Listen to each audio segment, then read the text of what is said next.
पति पत्नी का रिश्ता हो या कोई और, वो इंसान जिसके साथ हम 24 घंटे हर पल रहते हैं, आज के समय में उस इंसान के मन के भीतर क्या चल रहा है, कौन सा अपराध पनप रहा है, ये कहना भी मुश्किल है।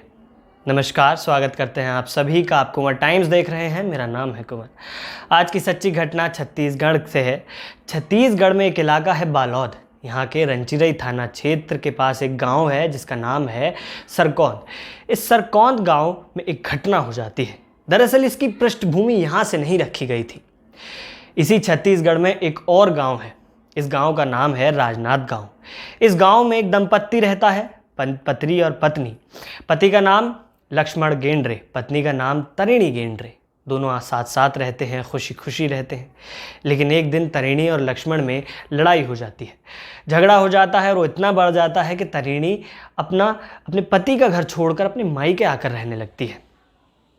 लेकिन पति अपने घर ही रहता है। शुरुआत में वो नाराज़ होता है, लेकिन बाद में उसे एहसास होता है कि उसे उसकी पत्नी को वापस लाना चाहिए। जिसके बाद लक्ष्मण अपनी पत्नी को लेने उसके मायके चला जाता है। लेकिन वो मायके पहुंचता है और देखता है कि पत्नी तो यहाँ है ही नहीं। तो फिर कहाँ थी उसकी पत्नी?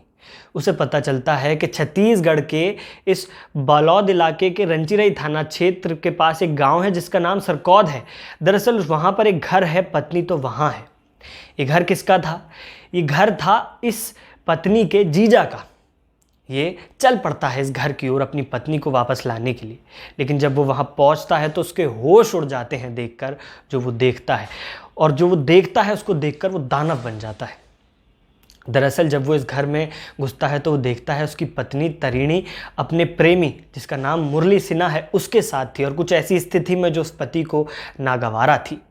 इसके बाद वो आपा खो देता है और अपनी पत्नी पर धारदार हथियार से और उसकी प्रेमी पर वार कर देता है। 1 दर्जन से ज़्यादा वार धारदार हथियार से करता है, जिसके बाद उस व्यक्ति मुरली सिन्हा प्रेमी की वहीं पर हत्या हो जाती है, मृत्यु हो जाती है। इसके बाद अपनी पत्नी पर भी वो हमला करता है, लेकिन पत्नी की हालत गंभीर हो जाती है, जिसके बाद उसे बालोद के अस्पताल में भर्ती कराया जाता है। इसके बाद उसे फर्दर रेफ़र कर दिया जाता है और इलाज के लिए, क्योंकि उसकी हालत बहुत ज़्यादा गंभीर थी।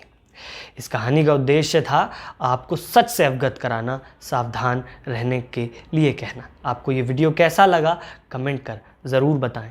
नमस्कार।